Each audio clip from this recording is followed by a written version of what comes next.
ሰላም ጤና ይስጥልን። በመላው ዓለም የምትገኙ የተወደዳችሁ የሮሃ ቲቪ ተከታታዮች የመጋቢት 19 2018 ዓ.ም የረፋድ ዜናዎችን ይዘንላችሁ ቀርበናል። እነ ሽመልስ አብዲሳ ባደራጁት የኦነግ ሸኔ ታጣቂ ቡድን በግፍ የተጨፈጨፉት የመተሐራ ስኳር ፋብሪካ ሰራተኞች በጅምላ በእስካቫተር ተቀብረዋል። የግንባር መረጃዎችን ይዘናል። በሰሜን ወሎ ራያ ቆቦ የብልጽግና መከላከያ ሰራዊትና የሚሊሻ አባላት እርስ በርስ ተዋግተዋል። የትግራይ ፖለቲካዊ ክፍፍልና የአማራ ትግራይ ቅራኔ ለስርዓቱ እንደዋስትና መቆጠሩ ሾልኮ የወጣው ሰነድ አጋልጧል። ዝርዝር ማስረጃዎችን ይዘናል። አሜሪካ የኢራኑን ጦርነት በ2 ሳምንታት ውስጥ አጠናቅቃለሁ ስትል ኢራን በበኩሏ ሳውዲ አረቢያ ላይ ጥቃት ፈጽማለች። ውድ አድማጭ ተመልካቾቻችን አብራችሁን ልትቆዩ ከፈቀዳችሁ እነዚህ መረጃዎች በዝርዝር የምናሰማችሁ ይሆናል። የሮሃ ቲቪ ወቅታዊና ሀቀኛ መረጃዎች እንዲደርሷችሁ ቻናሉን ሰብስክራይብ፣ ላይክ እና ሼር በማድረግ አሁኑኑ ቤተሰብ ይሁኑ። እነ ሽመልስ አብዲሳ ባደራጁት የኦነግ ሸኔ ታጣቂ ቡድን በግፍ የተጨፈጨፉት የመተሐራ ስኳር ፋብሪካ ሰራተኞች በጅምላ በእስካቫተር ተቀበሩ። በኦሮሚያ ክልል ምስራቅ ሸዋ ዞን በእነ ሽመልስ አብዲሳ የበጀትና የሎጂስቲክ ድጋፍ የተደራጁት ታጣቂዎች ባደረሱት ጥቃት የመተሐራ ስኳር ፋብሪካ ሰራተኞችንና ሌሎችን ጨምሮ በ2 ቀናት ብቻ 9 ሰዎች ሲገደሉ ሌሎች መጎዳታቸውን የፋብሪካው ሰራተኞችና ነዋሪዎች ገልጸዋል። ጉዳዩን ያጣራ አንድ የአካባቢው ነዋሪ በሰጠው ማብራሪያ የፋብሪካው ሰራተኞች በታጣቂዎች የተገደሉት መጋቢት 14 2018 ዓ.ም መሆኑን ገልጾ አንድ የፋብሪካውን አመራር ለማጥቃት ሂደው ነው 7ቱን አጃቢዎቹን የገደሏቸው ብለዋል። ጥቃት አድራሾቹ መሬታችን ተወስዷል የሚል ጥያቄ እንዳላቸውም ገልጿል። ጥቃቱ የደረሰው ጮሬ በሚባለው የፋብሪካው ካምፕ መሆኑን ያስረዳው ነዋሪው ሟቾቹ የስኳር ፋብሪካው የጥበቃ ሰራተኞች ናቸው። ታጣቂዎቹ ድንገት ወጥተው ተኩስ ፈጽመውባቸው ወዲያው ነው ጫካ የሚገቡት ሲልም ተናግሯል። በተያያዘ 7ቱ ሰዎች ከመገደላቸው ከአንድ ቀን በፊት መተሐራና ወለንጭቲ መካከል የከባድ መኪና ሹፌርና ረዳትም ተገድለው ተገኝተዋል። በአካባቢው የሰዎች መታገት የተለመደ ሆኗል። የጸጥታ አካላት አሉ ግን እያዩ እንዳላዩ ነው የሚሆኑት ሲልም ገልጿል። ሌላኛው ነዋሪ ከ2010 ጀምሮ በየዓመቱ እስከ 9 ሰው የሚገደልበት ሁኔታ መኖሩን አስረድተዋል። ህዝቡ ዘላቂ የሆነ መፍትሄ እያገኘ አይደለም ሲሉ ገልጸዋል። የሰሞኑን ግድያን በተመለከተም በአንድ መኪና ላይ ነው 7ቱንም የመንግስት ተቀጣሪዎች የገደሏቸው። የብዙ ልጆች አባቶች ነበሩ ሲሉ ለቲቫ ኢትዮጵያ ተናግረዋል። ሰሞኑን የተገደሉት የመተሐራ ስኳር ፋብሪካ ሰራተኞች ትልልቅ ሰዎች ናቸው ሲሉ ያስረዱ አንድ ጉዳዩን በቅርበት የሚያውቁ የፋብሪካው ሰራተኛ ደግሞ ጥቃቱን አሳዛኝ ሲሉ ጠርተውታል። 7ቱ ሰራተኞች የተገደሉት አንድ የፋብሪካውን አመራር አጅበው በነበረበት ወቅት መሆኑን ተናግረዋል። የታጠቁት አካላት የፋብሪካው ሰራተኞች ላይ ተኩስ የከፈቱባቸው ገና ከፒካፕ መኪና ላይ ሳይወርዱ መሆኑን፣ በዚህም ሌሎቹ ሲገደሉ አብረው የነበሩት አመራሩ የውሃ ቦይ ውስጥ ገብተው እየተሳቡ የተኩሱን ቦታ በመራቅ በህይወት መትረፋቸውን አስረድተዋል። እኚሁ የፋብሪካው ሰራተኛ ይህ ጥቃት ተፈጽሟል ብሎ ለመናገር እንኳን ከፍተኛ ስጋት እንዳለባቸው ገልጸዋል። ሌላኛው የፋብሪካው ሰራተኛ በበኩላቸው ግድያው የተፈጸመበት ጮሬ በተሰኘው ቦታ አጠገብ መሆኑን ገልጸዋል። በአጠቃላይ ከሟቾቹ ጋር 9 ሰዎች ነበሩ ብለው 7ቱ ወዲያው ተገደሉ። አንዱ የሞተ መስሏቸው ጥለውት ሄዱ። አልሞተም፣ ግን እግሩ ከጥቅም ውጭ ሆኗል። አንዱ ደግሞ ተርፏል ብለዋል። 6ቱ በሰፊ ጉድጓድ በአንድ ቦታ ከክብር በታች በሆነ መንገድ በመንግስት እስካቫተር አስቆፍረው በዚያው ገደል በጅምላ ተቀብረዋል ነው ያሉት። የአካባቢው ነዋሪ ግን በአካባቢው የጸጥታ ችግር ተንሰራፍቷል፣ በሰላም ወጥቶ መግባት በጣም አስቸጋሪ ሆኗል ሲሉ የሁነቱን አሳሳቢነት ተናግረዋል። ከአንድ ወር በፊት 2 ልጆች ታግተው 2 ሚሊዮን ብር ተጠይቆባቸው ነበር። 2 ሚሊዮን ብር ተሰብስቦ አንድ ልጅ ወስዶ ሰጣቸው። በኋላም ለቀቋቸው። ከፍተኛ ድብደባና ራሳቸውን እስኪስቱ ድረስ የረሃብ ስቃይ አደርሰውባቸው መንገድ ላይ ነው የጣሏቸው ሲሉም አስታውሰዋል። ገንዘቡን ያደረሰው ልጅ ግን ተገድሏል በማለት አዝነዋል። ከመተሐራ ስኳር ፋብሪካ ሰራተኞች መካከል አንዱ በበኩላቸው ታጣቂዎቹ ከናዝሬት መተሐራ መንገድ በኃይለኛው እያገቱ ነው፣ ተሳፋሪም መውሰድ ጀምረዋል ብለዋል።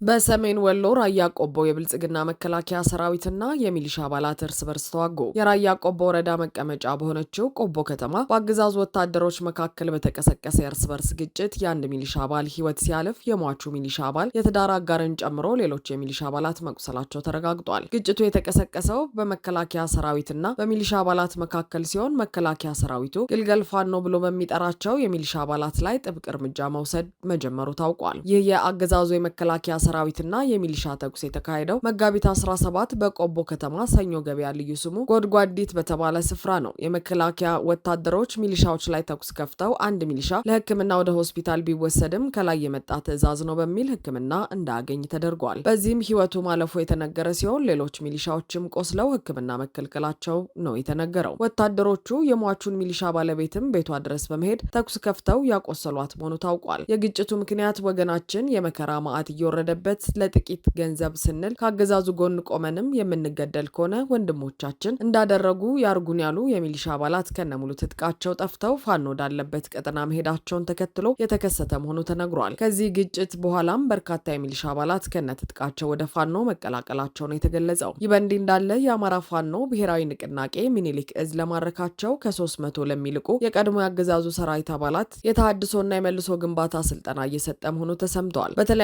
ግንባሮች የማረካቸውና በተሃድሶ ስልጠና ማዕከላቱ ስልጠና እየተሰጣቸው ያሉ ምርኮኛ ወታደሮችን በአግባቡ መያዙም ተመልክቷል። መረብ ሚዲያ ያጋራው ተንቀሳቃሽ ምስልም ምርኮኞቹ ደስተኛ መሆናቸውን ያመላከተ ነው።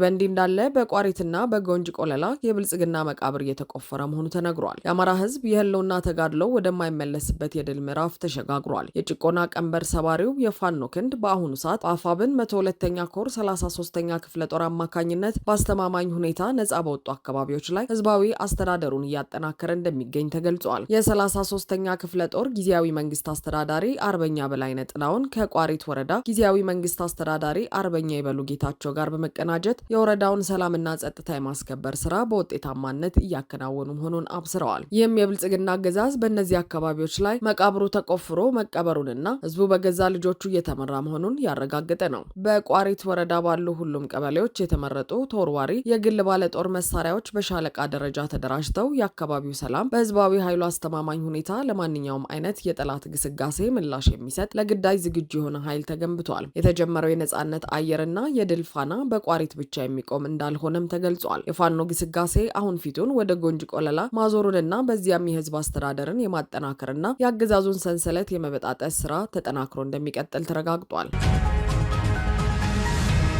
የትግራይ ፖለቲካዊ ክፍፍልና የአማራ ትግራይ ቅራኔ ለስርዓቱ እንደ ዋስትና መቆጠሩ ሾልኮ የወጣው ሰነድ አጋለጠ። በየካቲት ወር 2018 ዓ.ም ለብልጽግና ፓርቲ ከፍተኛ አመራሮች የቀረበው ወቅታዊ የግምገማ ሰነድ በትግራይ ክልል ያለውን ውስጣዊ ክፍፍልና ከአማራ ልሂቃን ጋር ያለውን የይዞታ ጥያቄ ስርዓቱን ለማቆየት እንደ ስልታዊ መሳሪያ ለመጠቀም መታቀዱን ኢትዮ 251 ሚዲያ አገኘሁት ያለው ይህ ሰነድ ይፋ አድርጓል። ሰነዱ በህወሓት አመራሮች መካከል በተለይም በጌታቸው ረዳና በደብረ ጽዮን ገብረ ሚካኤል ክንፎች መካከል ያለው ግጭት ለብልጽግና ፓርቲ ትልቅ እድል እንደፈጠረ ይተነትናል። ይሁን እንጂ በደብረ ጽዮን የሚመራው ክንፍ ራሱን በሚስጥር እያደራጀ መሆኑን፣ ከውጭ ኃይሎች ጋር ግንኙነት መጀመሩን እንዲሁም አዲሱ የስምረት ፓርቲ መመስረት በትግራይ ፖለቲካ ውስጥ ያልተገመተ አሰላለፍ ሊፈጥር ይችላል የሚል ስጋት በሰነዱ ላይ ሰፍሯል። በተለይም ህወሓት ከቀድሞ ጠላቱ ከኤርትራ ጋር የጋራ ጠላታችንን ብልጽግናን እናስወግድ በሚል መርህ ምስጢራዊ ንግግሮች መጀመሩና በሱዳን በኩል የትጥቅ መስመር ለመክፈት መንቀሳቀሱ ለስርዓቱ ቀዳሚ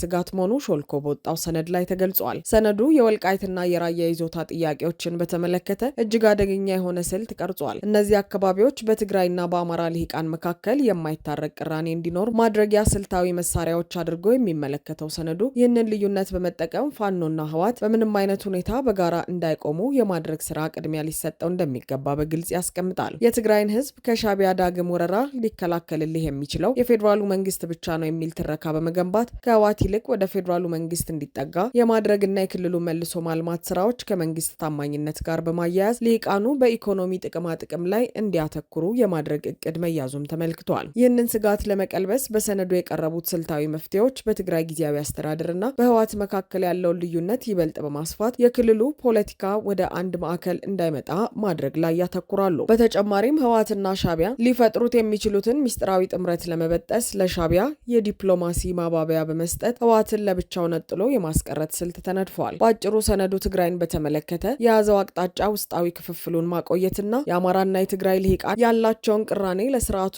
መትረፊያ ዋስትና መጠቀም የሚል ስልታዊ ግብ መሆኑን ሾልኮ የወጣው ሰነድ ያረጋግጣል። ሰነዱ የፋኖ እንቅስቃሴ ከቀላል የክልል ግጭት ባለፈ የስርዓቱን መሰረት እየነቀነቀ ያለ ብሔራዊ ስጋት ሆኖ መመዝገቡን ይፋ አድርጓል። ፋኖ በአሁኑ ወቅት የስርዓቱ ቁጥር 1 የደህንነት ስጋት ሆኖ መገኘቱ በሰነዱ ላይ ተመልክቷል። የግምገማ ሰነዱ እንደሚያስረዳው የፋኖ እንቅስቃሴ አደገኛ የሆነው በጫካ ካለ የሽምቅ ውጊያ አልፎ በማህበረሰቡ ውስጥ ጥልቅ የሆነ የህልውና ተቆርቋሪነት ስሜት በመፍጠሩ ሲሆን የመንግስት መዋቅር እንዳይሰራ፣ የግብር አሰባሰብ እንዲቋረጥና የመንግስት መዋቅሮች እንዲፈራርሱ፣ የታችኛውና መካከለኛው አመራር ለመንግስት ያለው እምነት እንዲሸረሸር ማድረጉ ተገልጿል። ፋኖ አሁን ላይ ያለው አቅም በክልሉ ያሉ ዋና ዋና መሰረተ ልማቶችና የመንግስት ተቋማትን እስከ መቆጣጠር የደረሰ መሆኑን በሰነዱ ላይ በግልጽ ሰፍሯል። ለፋኖ መጠናከር ምክንያት የሆኑ ሁኔታዎችን ሲተነትንም የመከላከያ ሰራዊት መልሶ ማደራጀትና የክልል ልዩ ኃይሎችን የመበተን ውሳኔ በአማራው ልሂቅ ዘንድ ክልሉን ለጥቃት የማጋለጥ ሴራ ተደርጎ መወሰዱ ለፋኖ መጠናከር ትልቅ የሞራል ስንቅ መሆኑ ተጠቁሟል። በተጨማሪም የአንዳንድ ከፍተኛ የመከላከያ አመራሮች ያልተገባ ዛቻና ንግግር ፋኖን እንደ ሽፍታ ሳይሆን እንደ ህዝብ ጠባቂ እንዲታይ በማድረጉ መንግስት የህዝብ ድጋፍ እንዲያጣና ወጣቱ በብዛት ወደ ትጥቅ ትግሉ እንዲቀላቀል ምክንያት መሆኑን ሰነዱ ገልጿል። በውጭ ግንኙነት ረገድም ፋኖ ከህወሓትና ከሻዕቢያ ጋር የጋራ ጠላት በሚል ሰበብ ስልታዊ ትብብር የመረጃና የትጥቅ ልውውጥ ለማድረግ ፍላጎት እያሳየ እንደሚገኝና የኤርትራ መንግስትም በሎጂስቲክስ በስልጠናና በመረጃ በመርዳት የፌዴራሉ መንግስት ወታደራዊ አቅም እንዲዳከም እያደረገ መሆኑ ተገልጿል። በተመሳሳይ የሱዳኑ አልቡርሃን ከግብጽ ጋር ባለው ጥምረት አማካኝነት የጦር መሳሪያና የገንዘብ ድጋፍ ወደ ፋኖ እንዲፈሳ አመቺ ሁኔታ መፍጠሩ የብልጽግና የግምገማ ሰነድ ያስረዳል። ይህንን አደጋ ለመቀልበስ በሰነዱ የቀረቡት ስልታዊ መፍትሄዎች ፋኖን በወታደራዊ እርምጃ ብቻ ለመደምሰስ መሞከር ውጤት እንደማያመጣ የገለጹ ሲሆን ይልቁንም እንቅስቃሴውን ከውስጥ የመቦርቦር ስራ ቅድሚያ ሊሰጠው እንደሚገባ አቅጣጫ አስቀምጠዋል። ይህም በአመራሮቹ መካከል የጥቅምና የስልጣን ሽኩቻ እንዲፈጠር ማድረግን፣ የተወሰኑትን አመራሮች ወደ ሰላማዊ መንገድ እንዲመጡ በሚስጥር መደለልንና የተቀሩትን ደግሞ ጽንፈኛ በማለት ከህዝብ የመነጠል ስራን ያካትታል። በተጨማሪም በትግራይና በአማራ ልሂቃን መካከል ያለውን የወልቃይትና ራያ የይዞታ ጥያቄ በመጠቀም በመካከላቸው ያለውን ጥርጣሬ መልሶ መቀስቀስና የጋራ ጠላት ትረካን መስበር እንደ ዋና ስልት ተጠቅሞታል። በመጨረሻም በሱዳን በኩል ያለውን የትጥቅ መስመር ለመበጠስ ከአልቡርሃን ጋር የጋራ ደህንነት ስምምነት ላይ መድረስ እንደ ስልታዊ መውጫ ሊታይ እንደሚገባው በሰነዱ ላይ ሰፍሯል። አሜሪካ የኢራኑን ጦርነት በ2 ሳምንታት ውስጥ አጠናቅቃለሁ ስትል ኢራን በበኩሏ ሳውዲ አረቢያ ላይ ጥቃት ፈጽማለች። የአሜሪካ የውጭ ጉዳይ ሚኒስትር ማርኮ ሩቢዮ አሜሪካ በኢራን እያካሄደች ያለውን ዘመቻ በሚቀጥሉት 2 ሳምንታት ውስጥ እንደምታጠናቅቅ ተናግረዋል። የጦርነቱ ዓላማዎች እየተሳኩ መሆናቸውንና ከተያዘላቸው ጊዜ በላይ ፈጥነው መከናወናቸውን በፈረንሳይ በተካሄደው የቡድን 7 ሀገራት የውጭ ጉዳይ ሚኒስትሮች ስብሰባ ማጠናቀቂያ ላይ ተናግረዋል። ፕሬዚዳንት ዶናልድ ትራምፕ ኢራን አጥብቃ ትፈልገዋለች ሲሉ የሚናገሩትን የሰላም ድርድር በመጥቀስም ከሀገሪቱ መልእክቶች መምጣታቸውን፣ ነገር ግን ሀገሪቱን የሚወክል ማን እንደሆነ ግልጽ አለመሆኑን ተናግረዋል። ኢራን ከአሜሪካ ጋር የተጀመረ ምንም አይነት ንግግር የለም ስትል አስተባብላለች። አሜሪካና እስራኤል የዛሬ ወር የካቲት 21 2018 ዓ.ም በኢራን ላይ ጦርነት ከከፈቱ ወዲህ በርካታ የቴህራን ከፍተኛ ባለስልጣናት ተገድለዋል። ይህ በእንዲህ እንዳለ አሜሪካ ወታደሮቿን ወደ አካባቢው እየላከች መሆኑን ሩቢዮ ጨምረው ተናግረዋል። ትራምፕና ከፍተኛ ባለስልጣኖቻቸው በኢራን እያደረጉት ያለው ዘመቻ ከ4 እስከ 7 ሳምንታት እንደሚቆይ በተደጋጋሚ ተናግረዋል። 4ኛው ሳምንቱን እየጨረሰ ያለው የኢራን ጦርነት ሲያልቅ የተደረገው የሩቢዮ ንግግር ቀደም ሲል ከተቀመጡት ጊዜ ገደቦች ጋር አብሮ የሚሄድ ይመስላል። የውጭ ጉዳይ ሚኒስትሩ ጦርነቱ የሚያበቃበትን ጊዜ በተመለከተ ከጋዜጠኞች ለቀረቡላቸው ተከታታይ ጥያቄዎች መልስ በሰጡበት ወቅት የሳምንታት እንጂ የወራት አይደለም ሲሉ መልሰዋል። ትራምፕ ጦርነቱን ለማቆም ያስችላል የተባለ ባለ 15 ነጥብ እቅድ ለኢራናውያን በፓኪስታን በኩል እንዲደርስ ማድረጋቸው በስፋት ተዘግበዋል። ይሁን እንጂ ጋዜጠኞች ኢራን አርብ ዕለት ምላሿን ትሰጥ እንደሆነ ሲጠየቁ የአሜሪካ የውጭ ጉዳይ ሚኒስትር እስካሁን ድረስ አልደረሰንም፣ መልእክቶች እየደረሱን ነው፣ ከኢራን አገዛዝ የቀረው ማን ይሁን ማን ስለ አንዳንድ ነገሮች ለመነጋገር ፈቃደኛ ስለመሆን መልእክቶችን እና ምልክቶችን ተለዋውጠናል ብለዋል። ከማን ጋር እንደምንነጋገር፣ ስለምን እንደምንነጋገርና መቼ እንደምንነጋገር ተጨማሪ ማብራሪያ እየጠበቅን ነው ሲሉ ገልጸዋል። የትራምፕ ልዩ መልእክተኛ ስቲቭ ዊትኮፍ በኋላ ላይ በዚህ ሳምንት ስብሰባዎች ይኖራሉ የሚል ተስፋ እንዳላቸው ተናግረዋል። ኢራናውያን ለተወሰነ ጊዜ የተመለከቱት ባለ 15 ነጥብ ስምምነት አለን፣ ከነሱ መልስ እንጠብቃለን፣ ይህም ሁሉንም ነገር ይፈታል ሲሉ ዊትኮፍ ተናግረዋል። ትራምፕ አርብ ዕለት ለጋዜጠኞች እንደተናገሩት በኢራን የኃይል ማመንጫዎች ላይ ጥቃት ለመፈጸም ያስቀመጡትን ቀነ ገደብ ለንግግሮች እድል ለመስጠት በሚል ማቆማቸውን ተናግረዋል። ኢራን እየወደመች ነው ያሉት ትራምፕ አክለውም አሁን እየተነጋገርን ነው፣ ስምምነት ላይ መድረስ ይፈልጋሉ ብለዋል። አርብ ዕለት ኢራን በኒውክሌር ተቋሟ እንዲሁም በአገሪቱ ውስጥ ባሉ ሁለት ትላልቅ የብረት ፋብሪካዎች ላይ በእስራኤል ጥቃት እንደፈጸመባት ተናግራለች። የውጭ ጉዳይ ሚኒስትር አባስ አራግቺ ይህ ጥቃት እስራኤልን ከፍተኛ ዋጋ እንደሚያስከፍላት ዝተዋል። የአገሪቱን ስርዓት የሚደግፈው ጠንካራ ወታደራዊ ኃይል የኢራን እስላማዊ አብዮታዊ ዘብ ከአሜሪካ ወይም ከእስራኤል ጋር ግንኙነት ያላቸውን የኢንዱስትሪ መሰረተ ልማቶችን ኢላማ በማድረግ የአጸፋ እርምጃ እንደሚወስድ ተናግረዋል። የቡድን ሰባት ውጭ ጉዳይ ሚኒስትሮች ስብሰባቸውን ካጠናቀቁ በኋላ ባወጡት መግለጫ ኢራን በበቀል እርምጃ ዘግተዋለች ያሉትን የሆርሙዝ የባህር ወሽመጥ ላይ የነበረው የመርከቦች እንቅስቃሴ እንደ ቀድሞ ደህንነቱ የተጠበቀና ያለምንም ክፍያ ሆኖ ወደ ነበረበት መመለስ አስፈላጊ መሆኑን አጽንኦት ሰጥተዋል። ኢራን በሆርሙዝ ሰርጥ ላይ የሚንቀሳቀሱ መርከቦችን ለማስከፈል ሕግ እያረቀቀች መሆኑ ሲነገር ሰንብቷል። አብዮታዊ ዘብ አንዳንድ መርከቦች ያለምንም ችግር ማለፍ እንዲችሉ ክፍያ እየጠየቀ መሆኑን የሚገልጹ ዘገባዎች ተሰምተዋል። የኢራን የፓርላማ አባላትም ወሽመጡን ለሚጠቀሙ መርከቦች ስለሚተመነው ክፍያ ምንም እንኳን ገና ያልዳበረ ቢሆንም ረቂቅ ሕግ እያዘጋጁ መሆኑ ተሰምተዋል። ሮቢዮ በፈረንሳይ ከተካሄደው ውይይት በኋላ ዩኬ የባህር ወሽመጡ ነጻ ሆኖ እንዲቀጥል ለማድረግ ጥምረት ለመመስረት የሚደረገውን ጥረት እየመራች መሆኑን ተናግረዋል። ከጦርነቱ በኋላ ባለው ጊዜ ውስጥ እንዲህ አይነቱ ጥምረት እንደሚያስፈልግ ጨምረው ተናግረዋል። የኢራን ዛቻ ተግባራዊ የሚሆን ከሆነ ከአሜሪካ ይልቅ አጋሮቿ የበለጠ እንደሚጎዱ አብራርተዋል። የቡድን ሰባት አባል ሀገራት በመግለጫቸው ላይ በመካከለኛው ምስራቅ እየተካሄደ ባለው ጦርነት በሲቪሎችና በሲቪል መሰረተ ልማቶች ላይ የሚሰነዘረው ጥቃት በአስቸኳይ እንዲቆም ጥሪ አቅርበዋል። በጦርነት ወቅት ሆን ተብሎ ሰላማዊ ሰዎችን ኢላማ ማድረግ እንዲሁም በዲፕሎማሲ ተቋማት ላይ ጥቃቶችን መፈጸም ምንም አይነት ምክንያት ሊቀርብበት አይችልም ብለዋል። መግለጫው ተፋላሚ ወገኖችን በስም ባይጠቅስም መልእክቱ ኢራን ላይ የበለጠ ትኩረት ያደረገ ይመስላል። ቴህራን የባህር ወሽመጡን ከመዝጋት በተጨማሪ ከአሜሪካ ጋር በተባባሪነት በሚሰሩ የባህረ ሰላጤ ሀገራት ውስጥ የሚገኙ ሰላማዊ ሰዎች የሚገለገሉባቸውን መሰረተ ልማቶች ኢላማ በማድረግ አጥቅታለች። ቴህራን ከእስራኤል በተጨማሪ በአረብ ባህረ ሰላጤ ወደሚገኙና የአሜሪካ የጦር ሰፈሮች ወደሚገኙባቸው ሀገራትም ድሮኖችንና ሚሳይሎችን አስወንጭፋለች። ኢራን ከጦር ሰፈሮች በተጨማሪ በሀገሪቱ በሚገኙ የአውሮፕላን ማረፊያዎች፣ የመኖሪያ አፓርትመንቶች፣ የአሜሪካ ኤምባሲዎችና የኃይል ጣቢያዎች ላይ ጥቃት ፈጽማለች። በሌላ በኩል በሳውዲ አረቢያ የጦር አውሮፕላን ማረፊያ ላይ በኢራን በተፈጸመ ጥቃት ቢያንስ 12 የአሜሪካ ወታደሮች ተጎድተዋል። ኢራን በሳውዲ አረቢያ ልዑል ሱልጣን የጦር አውሮፕላን ማረፊያ ላይ በፈጸመችው ጥቃት ቢያንስ 12 የአሜሪካ ወታደሮች ላይ ጉዳት መድረሱን በአሜሪካ የቢቢሲ አጋር የሆነው ሲቢኤስ ዘግቧል። ጥቃቱ ሲፈጸም በህንፃው ውስጥ ነበሩ የተባሉት ቢያንስ 2 ወታደሮች በጣም ከባድ ጉዳት እንደደረሰባቸው ዎል ስትሪት ጆርናል ዘግቧል። ጥቃቱ የተፈጸመው በአንድ ሚሳይልና በበርካታ ድሮኖች ሲሆን በርካታ አየር ላይ ነዳጅ የሚሞሉ አውሮፕላኖችም ጉዳት ደርሶባቸዋል ሲሉ ኒውዮርክ ታይምስ እና ዎል ስትሪት ጆርናል ዘግበዋል። ፔንታጎንና የአሜሪካ ማዕከላዊ እዝ መገናኛ ብዙሃን ላቀረቡላቸው ጥያቄዎች እስካሁን ድረስ ምላሽ አልሰጡም። አድማጭ ተመልካቾቻችን የሰዓቱ የሮሃ ቲቪ ዜናዎች የተከታተላችኋቸውን ይመስሉ ነበር። አብራችሁን ስለነበራችሁ ከልብ እናመሰግናለን። ሰላም።